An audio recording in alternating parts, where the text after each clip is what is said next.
ጤና ይስጥልኝ የገበያ ሚዲያ ተከታታዮቻችን የህዳር 4 ቀን 2018 ዓመተ ምህረት ዕለታዊውን የምዕራፍ 2 የምሽት የዜና ዘገባዎቻችን ይዘንላችሁ ቀርበናል። የተመረጡ ምጣኔ ሀብታዊ ማህበራዊና ሌሎች አዳዲስ መረጃዎችን በዜና ዘገባችን ላይ ያካተናል። አብራችሁ እንድትቆዩ እንጋብዛለን። በቅድሚያም አርዕስቶችን በክልል የሚገኙና በተደጋጋሚ ቅሬታ የሚቀርብባቸውን ኬላዎችን በሚመለከት አስደሳች ውሳኔ መተላለፉ ተሰምቷል። ውሳኔው ምንድነው? የምትሰሙት ይሆናል። ከአንድ ዓመት ከ8 ወር በፊት ናዳ የተደረመሰባቸው ሰዎች አስክሬን መታየቱ ተሰምተዋል። አስክሬን መታየቱን ተከትሎ የወጡ አነጋጋሪ መረጃዎችን እናደርሳችኋለን። በርካቶች ፍትህ ሲጠይቁላት በቆየችው ተማሪ ግድያ የተጠረጠረው ግለሰብ በቁጥጥር ስር ውሏል። ሙሉ መረጃውን የምትሰሙት ይሆናል። ከኢትዮጵያ አየር መንገድ የተሰማውን አዲስ መረጃም የምናደርሳችሁ ይሆናል። አብራችሁን በመቆየት እንድትከታተሉን ከወዲሁ እንጋብዛለን። አሁን ወደ ዝርዝር ጉዳዮች እንለፍ። እንኳን ደስ አላችሁ! ቴምር ሪል ስቴት በጉጉት ተጠብቋቸው የነበሩትን የሳር ቤትና አቧሬ ሳይቶች ሽያጭ ጀምረናል። የዛሬ ዓመት ሳር ቤት የሸጥነው ሳይት አሁን ላይ 19ኛ ፎቅ መድረሱን እናበስራለን። አሁን ደግሞ እዛው ሳይት አጠገብ አዲስ ሳይት ባለ 2 እና 3 መኝታ አፓርትመንቶችን መሸጥ ጀምረናል። በተጨማሪ በጉጉት ተጠብቁት የነበረው አቧሬ ቤተ መንግስት ሳይት ሽያጭ ጀምረናል። ቀድሞው ለሚመጡ ደንበኞቻችን ታላቅ የ35% ቅናሽ አዘጋጅተን እየጠበቅናችሁ ነው። ባለ 2 መኝታ ከ5.7 ሚሊዮን ብር ጀምሮ፣ ባለ 3 መኝታ ከ8.5 ሚሊዮን ብር ጀምሮ ፈጥነው ይደውሉ። ለበለጠ መረጃ በ0935 40 7638 ወይም 0948 77 76 72 በቀጥታ ወይም ዋትስአፕ እንዲሁም ቴሌግራም ያገኙናል። የባለስልጣኑ አዲስ አሰራር ከዘርፉ የወጡ የአበባና ፍራፍሬ አምራቾች እንዲመለሱ የሚያበረታታ ነው ተባለ። የኢትዮጵያ ግብርና ባለስልጣን ተግባራዊ ያደረገው አሰራር የአበባና ፍራፍሬ አምራች ድርጅቶች ከዘርፉ እንዳይወጡና የገበያ ትስስር ባለመፈጠሩ ምክንያት ቀድመው የወጡትም እንዲመለሱ የሚያግዝ መሆኑን የኢትዮጵያ አትክልትና ፍራፍሬ አምራች ላኪዎች ማህበር ገልጿል። ባለስልጣኑ በተያዘው በጀት ዓመት የጀመረውና ተግባራዊ ያደረገው በሞባይል መተግበሪያ የታገዘ ወረቀት አልባ የአሰራር ስርዓት ሲሆን ከ188 ሀገራት ጋር የፈጠረው የገበያ ትስስርና ዲጂታል አሰራር ስርዓት በዘርፉ ለሚንቀሳቀሱ ተቋማት አበረታች ሆኗልም ተብሏል። ምርት የመላክ ስርዓቱ ዲጂታላይዝ መሆኑ ኢትዮጵያ በዓለም አቀፍ ገበያ ተወዳዳሪ እንድትሆን ያግዛል ያሉት የማህበሩ ዋና ዳይሬክተር አቶ ቴድሮስ ዘውዴ ከዘርፉ የሚገኘውን የውጭ ምንዛሪ ያሳድጋል ሲሉም ተናግረዋል። የአፍሪካ ነጻ ንግድ ቀጠና አባል የሆነችው ኢትዮጵያ የዓለም ንግድ ድርጅት አባል ለመሆን ጥረት እያደረገች እንደሆነ ያስታወሱት አቶ ቴድሮስ አዲሱ በቴክኖሎጂ የተደገፈ አሰራር ከእድሎቹ በስፋትና በጥራት ለመጠቀም ምቹ መደላድል ስለመሆኑ አብራርተዋል። የአበባ የአትክልትና ፍራፍሬ ዘርፍ በአሁኑ ወቅት በአመት በአማካይ ከ500 ሚሊዮን የአሜሪካ ዶላር በላይ ገቢ የሚያስገኝ ሲሆን ለበርካታ ዜጎችም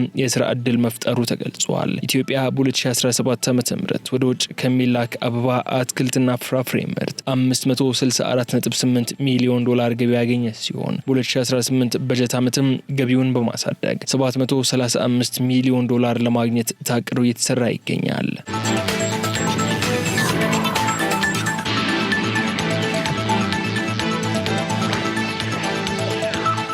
ዓለም አቀፉ ኮንፈረንስ በኢትዮጵያ ሊካሄድ መሆኑ ተሰማ።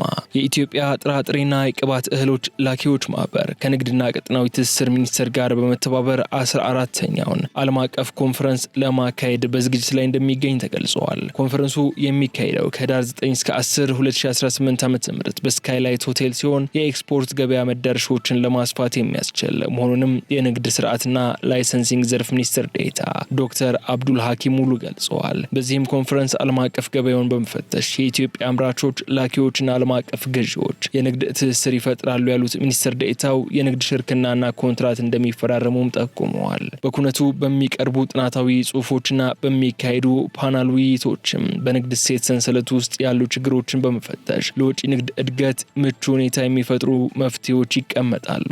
መንግስት ባለፉት 7 ዓመታት ባካሄዳቸው ማሻሻያዎች በ2017 በጀት ዓመት ከውጭ ንግድ 8.3 ቢሊዮን ዶላር መገኘቱን ጠቅሰው በዚህ በጀት ዓመትም የንግድ ሚዛን ጉድለቱን ለማጥበብ የታቀደውን 9.4 ቢሊዮን ዶላር ገቢ ለማሳካት ጥረት የተደረገ መሆኑን አስረድተዋል። አያይዞም ኢትዮጵያ የጥራጥሬና የቅባት እህሎች አምራች እንደመሆኗ መጠን እነዚህ ምርቶች የተሻለ መዳረሻና ገበያ እንዲያገኙ ጥረት የተደረገ ሲሆን በዚህ ኮንፈረንስም በዘርፉ የሚስተዋሉ ማነቆች በመለየትና ተሞክሮዎችን በመውሰድ ወጪ ንግዱን ለማሳደግ የሚያስችሉ ስራዎች ይሰራሉ ብለዋል።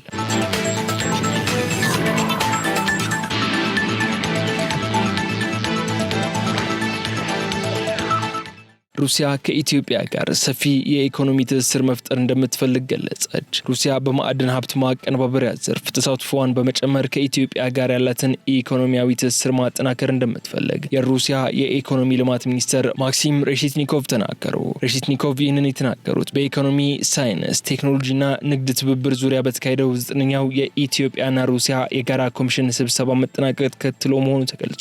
የሩሲያ ኩባንያዎች ወደ ኢትዮጵያ ገበያ ጠንከር ብለው እንዲገቡ እንዲሁም በሌሎች ጉዳዮች እየተነጋገርን ነው ያሉ ሲሆን ይህ የግብርና ንግድ ዘርፍን፣ የኤድስ ማዳበሪያ አቅርቦትን፣ በዋናነት ደግሞ ድፍን ማዕድናትን ምርትና ማቀነባበርን ይመለከታል ብለዋል። አክሎም ሁለቱም መንግስታት የንግድና ኢንቨስትመንት ትብብርን ለማስፋፋት በሚደረገው ጥረት አካል ስር በጥሬ ዕቃዎች ማቀነባበር ላይ ፍላጎት እንዳላቸው መግለጻቸው የሩሲያ የዜና አውታሮች ዘግበዋል።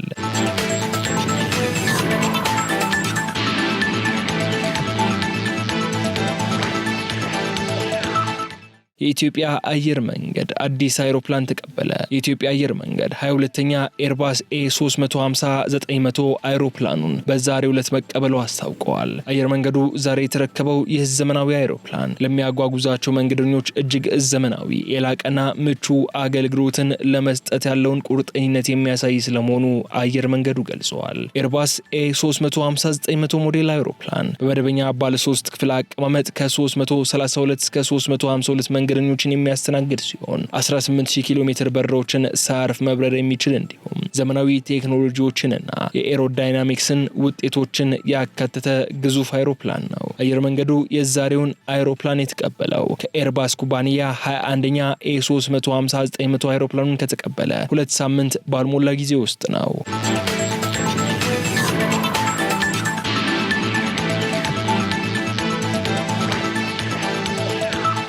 በርካቶች ፍትህ ሲጠይቁላት በቆየችው ተማሪ ግድያ የተጠረጠረ ግለሰብ በቁጥጥር ስር ዋለ። በአማራ ክልል የደሴ ከተማ ፖሊስ መምሪያ የከተማዋ ነዋሪ የሆነችው ተማሪ ሊዛ ደሳለኝ ላይ የግድያ ወንጀል በመፈጸም የተጠረጠረው ግለሰብ በቁጥጥር ስር መዋሉን ገልጿል። በሰሜን ወሎ ዞን ቆቦ ከተማ ተወላጅ የነበረችውና በደሴ ከተማም በድሪም ኮሌጅ የ3ኛ ዓመት ተማሪ የነበረችው ወጣት ሊዛ መስከረም 28 ቀን 2018 ዓ.ም የተበላሸ የእህቷን ሞባይል ለማሰራት ከወጣች በኋላ ምሽት ላይ ጓደኛዋ ቤት ለማደር ስትሄድ ጥቃት እንደደረሰባት ይታወሳል። በዚህም በጭንቅላቷ፣ አንገቷ፣ ከኋላና ከፊት በከባድ ድብደባ ደርሶባት ወደ ሆስፒታል ብትወሰድም ሕይወቷን ማትረፍ ሳይቻል የቀረ ሲሆን በዚህም በብዙዎች ዘንድ ፍትህ ሲጠየቅ ቆይቷል። የመምሪያው አዛዥ ኮማንደር ጥላሁን ታደሰ እንደገለጹትም የተፈጸመውን የወንጀል ድርጊት ተከትሎ የፖሊስ የምርመራ ቡድን ተደራጅቶ ጉዳዩን እየተከታተለ ይገኛል ያሉ ሲሆን በክትትሉም ህዳር 2 ቀን 2018 ዓ.ም በግድያ ወንጀሉ የተጠረጠረ ግለሰብ በቁጥጥር ስር መዋሉን ኮማንደር ጥላሁን ገልጸዋል። በመምሪያው የወንጀል ምርመራ ምክትል መምሪያ አዛዥ ኮማንደር ተሾመ ተስፋይ በበኩላቸው ተጠርጣሪው ሞባይል ስልክ ለመቀማት በሚል የፈጸመው ድርጊት መሆኑን በመግለጽ የእምነት ክህደት ቃሉን ሰጥቷልም ብለዋል። በተጨማሪም ፖሊስ ምርመራውን አጠናክሮ በመቀጠል ቀሪ የምርመራ ስራዎችን እንደሚያከናውንም ጠቁመዋል።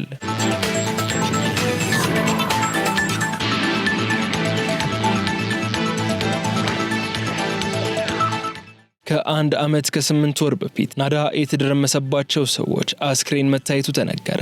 በአማራ ክልል ደቡብ ወሎ ዞን ደላንታ ወረዳ በየካቲት 1 ቀን 2016 ዓ.ም ናዳ የተደረመሰባቸው ሰዎች አስክሬን ከ20 ወራት በኋላ መታየቱን የወርቅ ዋሻ የማዕድን አምራቾች ማህበር ሊቀመንበር ተስፋዬ አጋዥ አስታውቀዋል። በደቡብ ወሎ ዞን ደላንታ ወረዳ ቆቅ ውሃ እየተባለ በሚጠራው አካባቢ በማዕድን ማውጣት ስራ ላይ በነበሩ ሰዎች ናዳ እንደተደረመሰባቸው የሚታወስ ሲሆን በወቅቱ የቦታው አቀማመጥ ለማሽን የተመቸ ባለመሆኑ በሰው ኃይልና በቁፋሮ የነፍስ አድን ጥረት ቢደረግም በህይወት ማዳን ሳይቻል ቀርቷል። አስክሬናቸውንም ለማውጣት የአካባቢው ማህበረሰብ፣ የተጎጂ ቤተሰቦች እንዲሁም የአካባቢው የመንግስት አካላት ጥረት አድርገው የነበረ ቢሆንም ሁኔታው አመች ባለመሆኑና ይበልጡኑ ሌላ ተጨማሪ አደጋን ያስከትላል የሚል ስጋት በመፈጠሩ አስክሬናቸውን ጭምር ላለፉት 20 ወራት ገደማ ተቀብሮ ቆይቷል። ይሁን እንጂ ሊቀመንበሩ ማዕድን ለማግኘት በተደረገው ቁፋሮ የተቀበሩትን ሰዎች አስክሬን ማየት እንደተቻለ ተናግረዋል። በዋሻ ውስጥ ተቀብሮ የቀረ የ9 ወጣቶች አስክሬን መሆኑን የተናገሩት ተስፋዬ አደጋው በደረሰበት ወቅት ተደጋጋሚ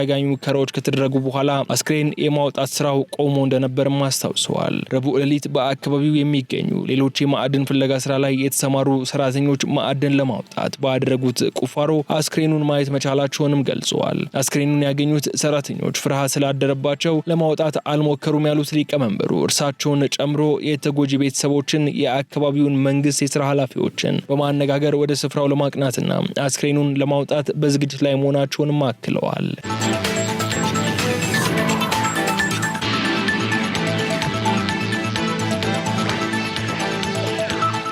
የክልል ህገወጥ ኬላዎችን ማንሳት መጀመሩ ተገለጸ።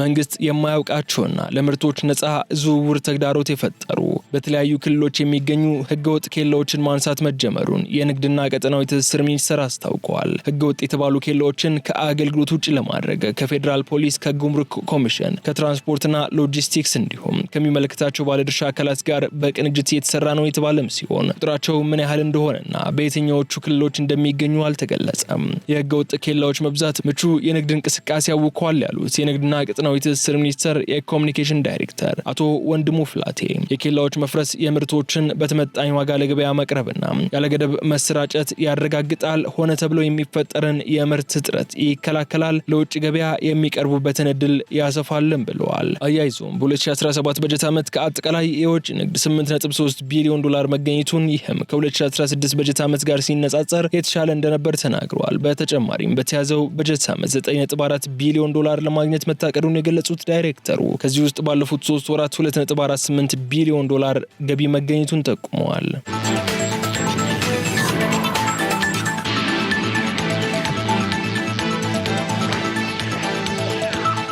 በመጨረሻም በአሜሪካ ታሪክ ረጅሙን የመንግስት መዘጋት የሚያቆመውን ህግ ተፈረመ። የአሜሪካ ፕሬዝዳንት ዶናልድ ትራምፕ በአሜሪካ ታሪክ ረጅሙን የመንግስት መዘጋት የሚያቆመውን ህግ መፈረማቸው ተሰማ።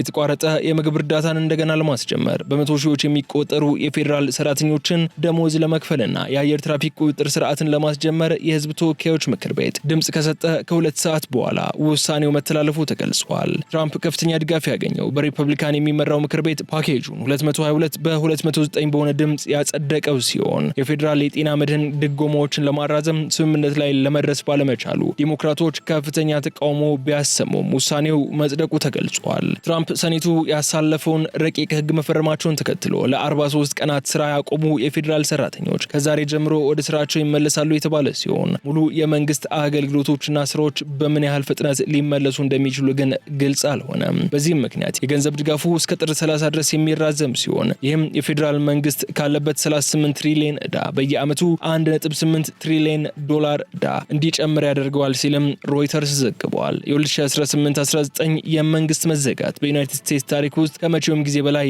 ረጅም ሆኖም ተመዝግቧል።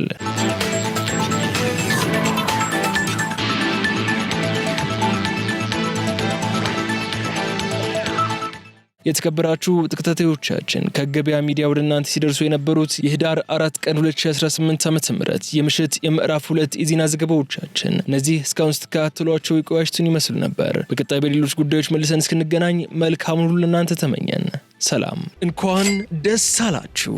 ቴምር ሪል ስቴት በጉጉት ተጠብቋቸው የነበሩትን የሳር ቤትና አቧሬ ሳይቶች ሽያጭ ጀምረናል። የዛሬ ዓመት ሳር ቤት የሸጥነው ሳይት አሁን ላይ 19ኛ ፎቅ መድረሱን እናበስራለን። አሁን ደግሞ እዛው ሳይት አጠገብ አዲስ ሳይት ባለ 2 እና 3 መኝታ አፓርትመንቶችን መሸጥ ጀምረናል። በተጨማሪ በጉጉት ተጠብቁት የነበረው አቧሬ ቤተ መንግስት ሳይት ሽያጭ ጀምረናል። ቀድመው ለሚመጡ ደንበኞቻችን ታላቅ የ35% ቅናሽ አዘጋጅተን እየጠበቅናችሁ ነው። ባለ 2 መኝታ ከ5.7 ሚሊዮን ብር ጀምሮ፣ ባለ 3 መኝታ ከ8.5 ሚሊዮን ብር ጀምሮ ፈጥነው ይደውሉ። ለበለጠ መረጃ በ0935 40 7638 ወይንም 0948 77 76 72 በቀጥታ ወይም ዋትስአፕ እንዲሁም ቴሌግራም ያገኙናል።